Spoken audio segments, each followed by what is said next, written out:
এইভাবে ড্যাব ড্যাব করে কি তাকিয়েছো বলো তো? নজর লাগাচ্ছি। লাগাও। তারপর যদি আমি হারিয়ে যাই, বা আমার শরীর খারাপ হয়ে যায়, বা আমি মরে যাই, তখন কিন্তু কিছু বলতে এসো না। হ্যাঁ, থামলে কেন? আরো বাজে কথা বলো? এটুকু দিয়ে কি হবে?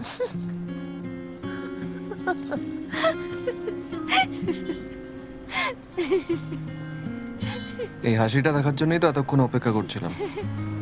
তোমার আমার হাসি খুব পছন্দ না? ভীষণ। তুমি সারা জীবন এইভাবেই হাসতে থাকো। আচ্ছা, একটা কথা বলো তো, তোমাকে সারা জীবন এইভাবে দেখতে গেলে কি করতে হবে? না মানে, তোমার কি চাই আমাকে বলো। তোমার সব স্বপ্ন আমি পূরণ করব। তোমার তো টাকার গাছ আছে না?